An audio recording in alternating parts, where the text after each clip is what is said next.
back to the most wonderful time of the year.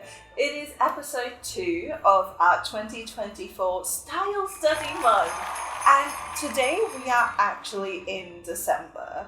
Side note, do you guys like my jumper? I made it myself. Maybe we should do a third channel, Srish Crochets. Yeah, I'm gonna file that thought later for the new year.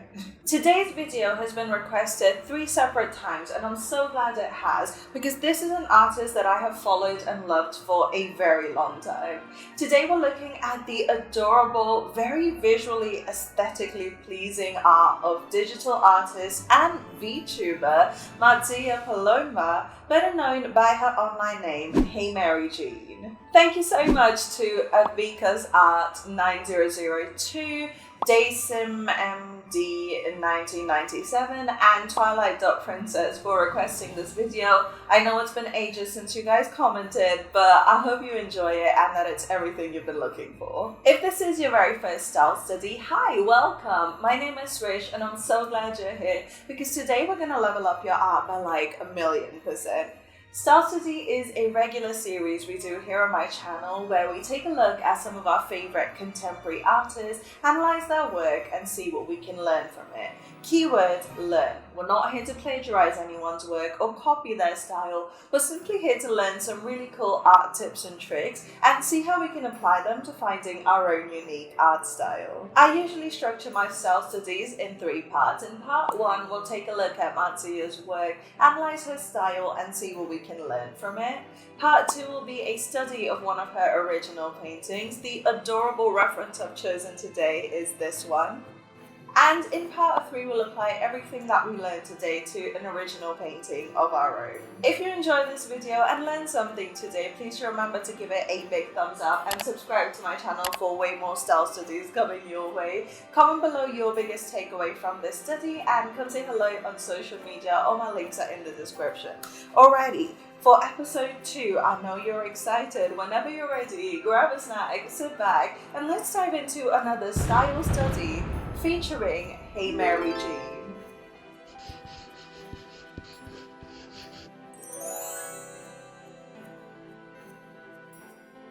Marzia Palomba is a 27-year-old artist and VTuber from Germany.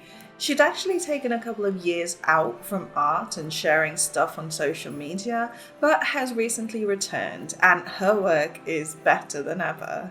In this video that she posted a couple months ago, Marzia mentioned that she actually started off painting realism, and you can definitely see that in her older work if you scroll back down far enough on her IG.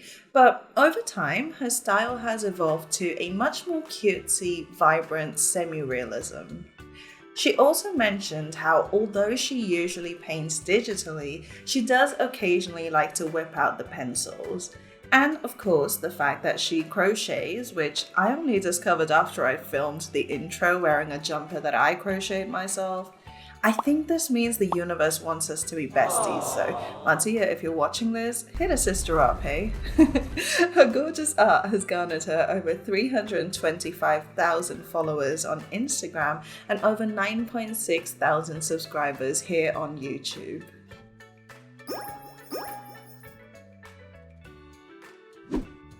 Marzia's style is what I'd call very cute, upbeat character art, where her characters are stylized to be soft and feminine, but also have a dynamic, spunky edge to them. Like, there is a really good balance between gentle, rounded forms and faster-paced sharpness. The proportions are very heavily stylized, but the form and rendering are certainly very believable. What I love about Marzia is that while she took a break from social media and such, she actually used that time to learn a whole bunch of different skills, including graphic design and animation. Like, if you look at her videos, she's actually a really good VTuber, and she does it all herself. How impressive is that? Man, she really is a universalist. Speaking of lists, here are 4 key characteristics to Marzia's art.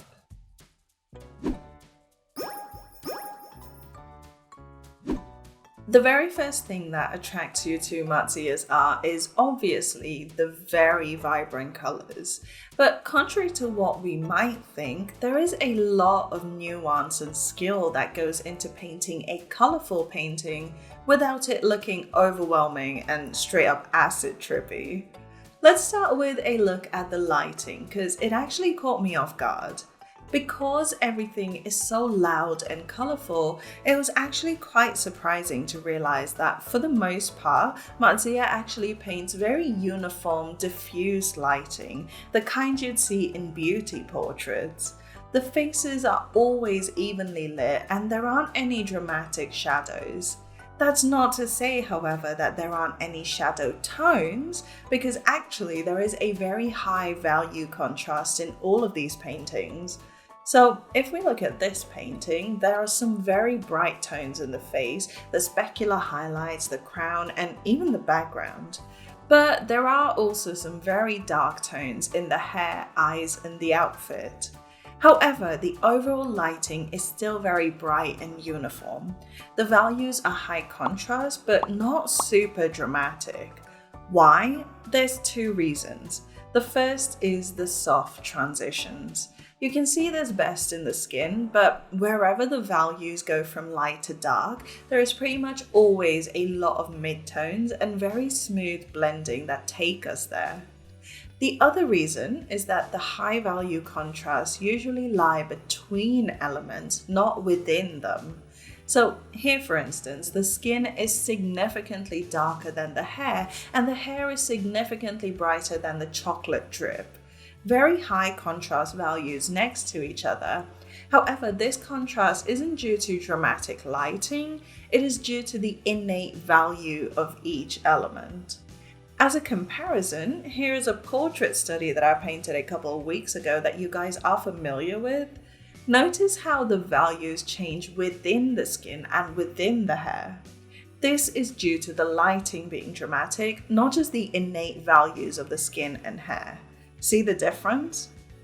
So now that we know that the lighting is bright and diffused, we can look at the element that really does bring drama into Marzia's work, the color. One look at her art and you can tell that Marzia loves her super saturated colors. There's a ton of neons in the hair, skin, and backgrounds, but here's the thing, it doesn't seem overwhelming. This is because, just as counterintuitively as the lighting setup, there isn't actually very much contrast in the saturation. Hear me out. This painting of Billy obviously has a very saturated blue, but if we look at the other colors, such as the reds in her skin and the yellows in her hair, those are also very saturated tones. In this painting of Bloom, the orange hair, yellow crown, and turquoise fabric are all super high saturated. In other words, there is a pretty low contrast between the saturation across the piece. The perfect opposite of this is this painting by this artist called Jess Wathen. Jess. Oh my god, you don't want to know how long it took me to find him again, but look at this painting here. The pinks are just as bright and highly saturated as the kind that Marzia uses, but actually look even more neon here because they're surrounded by more muted grey-like blues. But then you look at something like this from Marzia where you have very, very neon green and also neon purple, but then you also have very high saturation orange and red in the skin. As a result, while everything is bright and vibrant, nothing feels out of place or particularly attention-grabby. The palette feels very harmonious. Speaking of palettes, it seems like Marzia tends to go for a split complementary palette for most of her paintings.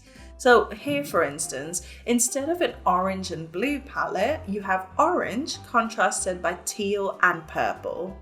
Here, while yellow would be contrasted by purple, you see a blue and red instead. Again, keeping things vibrant, but instead of going with the highest contrast of a 1-to-1 complementary palette, she goes for a slightly less intense split complement.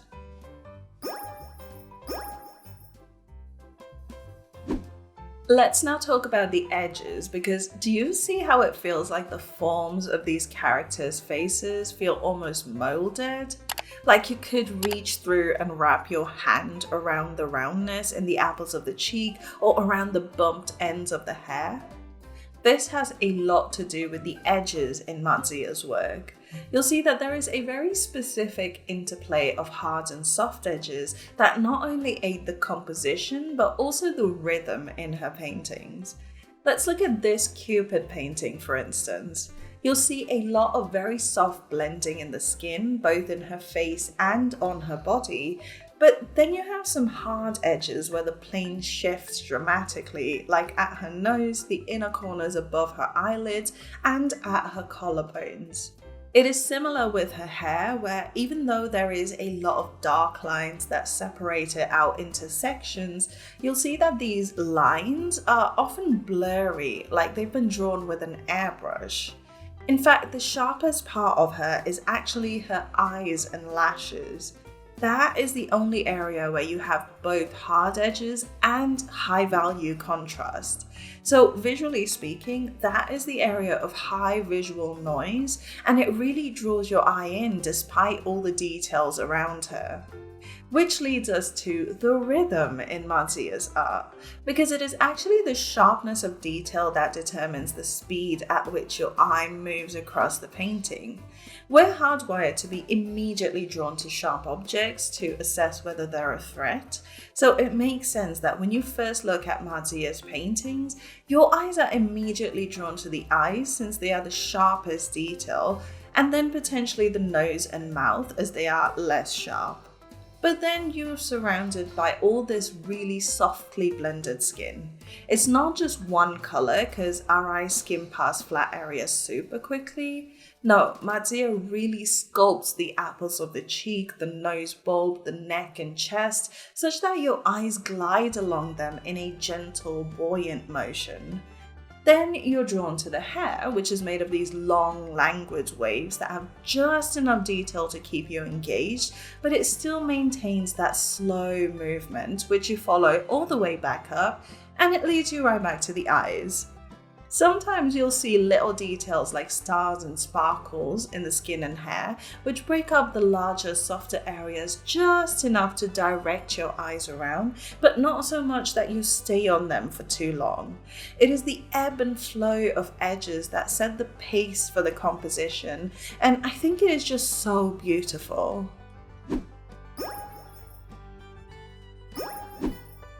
So we often tend to think that an artist's style is in the facial proportions that they paint.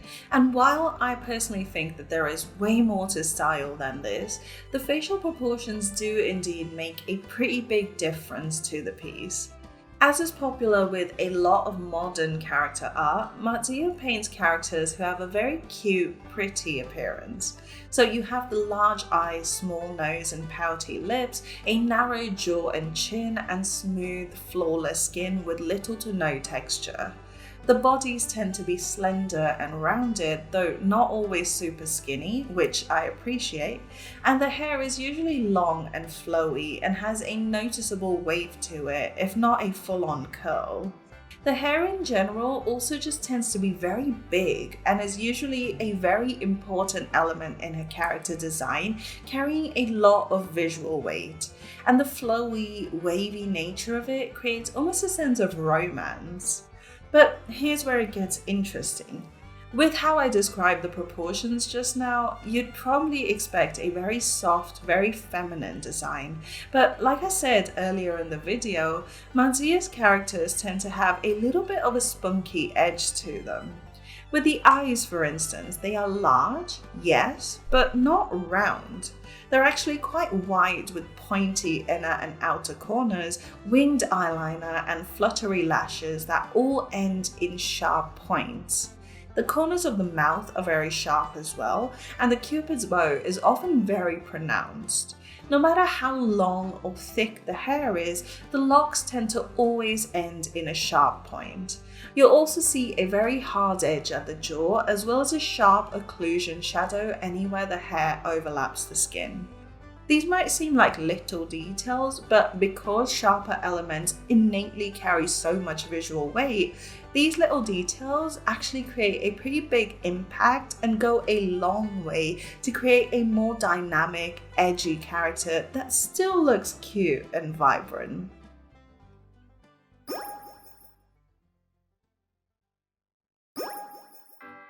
When it comes to the composition, you'll see that 9 times out of 10, the character stands out very dramatically from the background.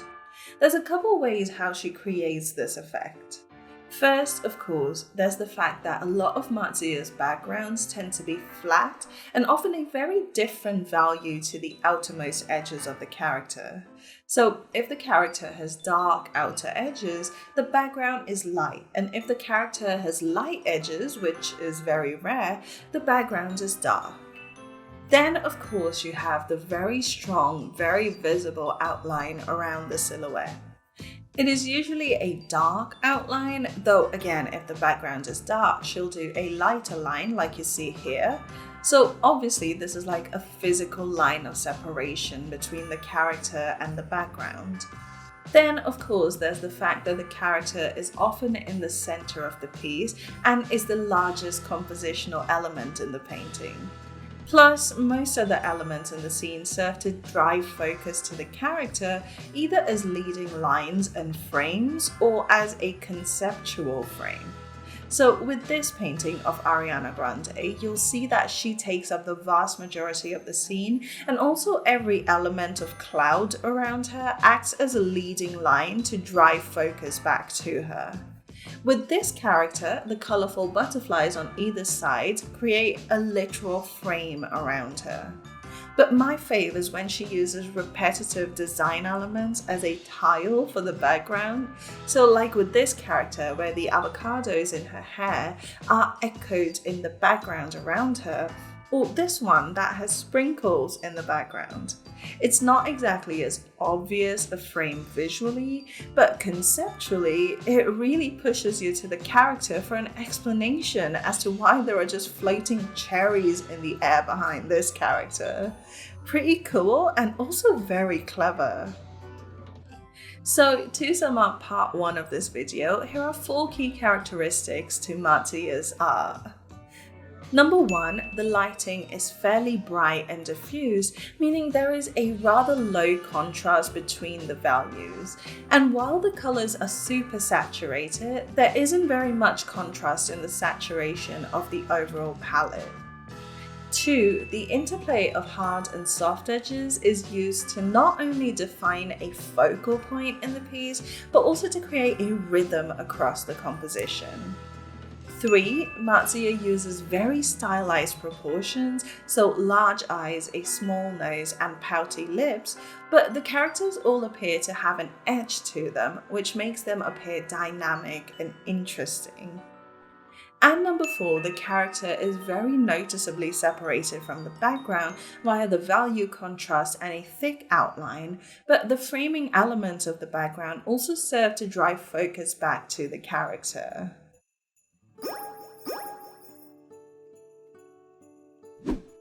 For our study today, this is the adorable reference I've chosen, because why wouldn't I paint a cutie with a teddy and strawberries in the background? I am just a girl. Gonna be honest, the sketch was actually a little challenging. I don't know if it's the positioning of the features, the shapes of them, or the fact that the skin is so softly blended that you can't really use the bone structure for landmarks, but I did have to hit the liquify transform a couple of times to get her looking like the reference. Once I had lines that sort of matched the ones in the reference, I went around flattening everything in with a mid-tone shade so everything had its own layer. Oh, I never paint anything this soft and gentle. I love this process so much. As far as the rendering is concerned, I actually really enjoyed the relatively simple value shifts. There wasn't like a crazy amount of hue variation in the hair or clothing. At most, the shadows got a little warmer and slightly more saturated, but the overall vibe was very soft and blended. The skin, however, is where things got a little more tricky because now we start to see hue variation.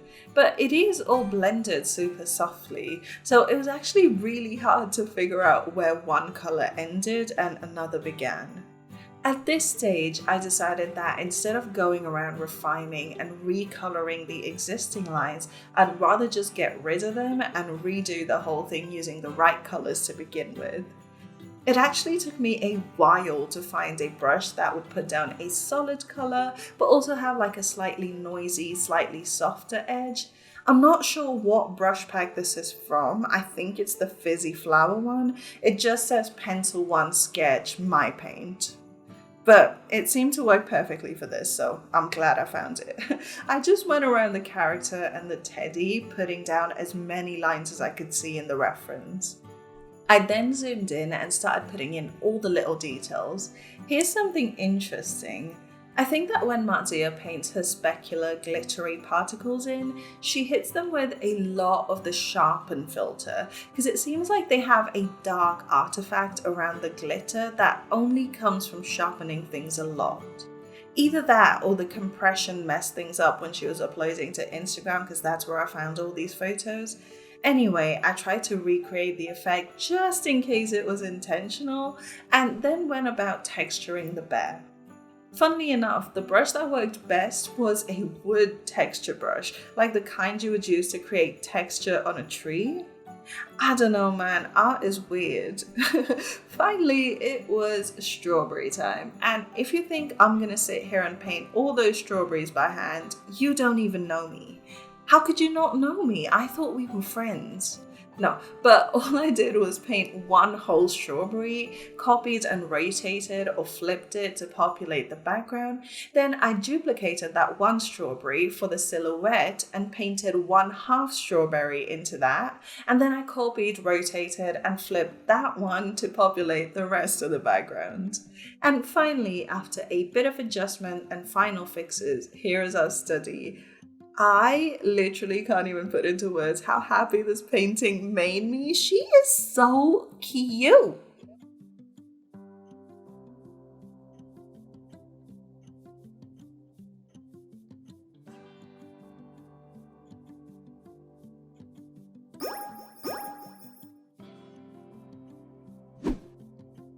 This week, I wanted to paint a happy-ish painting, especially since Marzia's style is so vibrant and upbeat.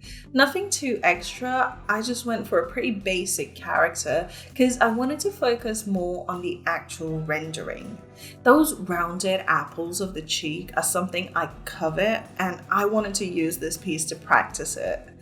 I did a sketch, then I did a pass with inks and actually wanted to tile in some goldfish across her t-shirt.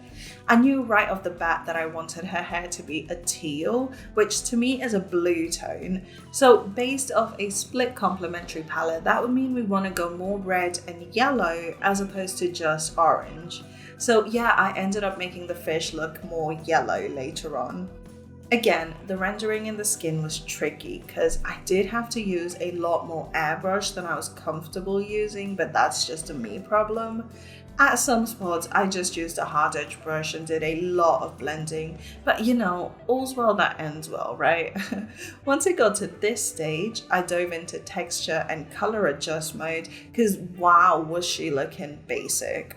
Of course, we need a lot more saturation in both the hair and the skin, which I created with some hue sat adjustment and also an overlay layer. Next, we gotta get some glitter in, which I use a lot of floating specks for, and just to sort of replicate that sharpness artifact, I actually gave the glitter layer a tiny drop shadow.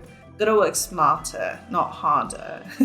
I did some liquify in Photoshop, but that day we had some power outages, which means I did end up losing a bunch of footage, and that was one of the clips I lost, I'm sorry. But basically, I just pulled the lower half of her face up some more, and by shortening her face like that, I felt like it really matched Marzia's proportions a lot better because it made the face look a lot cuter.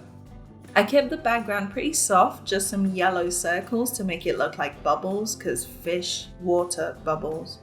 And here's our finished painting. What do you think?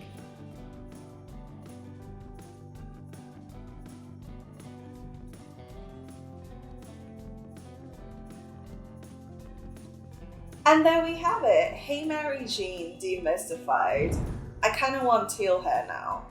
But seriously, that sculpted cheek look is so cool. I really want to try and experiment it with some more of my own art. But what do you think? What was your biggest takeaway from this study? Comment below and let me know. I have, of course, linked all of Marzia's work down in the description. Make sure you go check it out and show her some love for me. And if you've enjoyed this video and learned something today, make sure to show it some love as well by giving me a big thumbs up and hitting that subscribe button down below, and turn your notifications on so you know when the next one drops. Come say hello on Instagram, Discord, and Kara, and you can actually now buy me a coffee. I have a sale going on my brush kit on Buy Me a Coffee, so I'll leave a link to that down below if you want to check it out. And yeah, I would be so grateful if you guys grabbed my brush kit. Alternately, if you want to grab even more rewards every single week, you can check out all of my speed paints from start to finish, my brush kit, of course, all of my art in like early access, all these videos ad-free, as well as prints of some of my works every few months, all on my Patreon. And your support in all of these ways allows me to keep making all this content and maybe even buying some hair dye. So I'll leave links to everything up in the cards and in the description below, and thank you so much for checking it out. Finally, are there any other artists you'd like to see a style study on in the future? First, check out my style study playlist. It will show up here in the outro in just a sec. I've done a ton of these, and chances are I've probably covered some of your faves on the series already, so check that out first. But if I haven't, feel free to comment below or come tell me on my Discord server, and I'll add your artist to my ever-growing list. Alrighty, you guys, that's everything for this video, so thank you so much for hanging out with me today. I really hope you've enjoyed it as much as I have. Check out some more style studies down here. Happy Style Study Month, and I'll see you guys on the next one. Bye!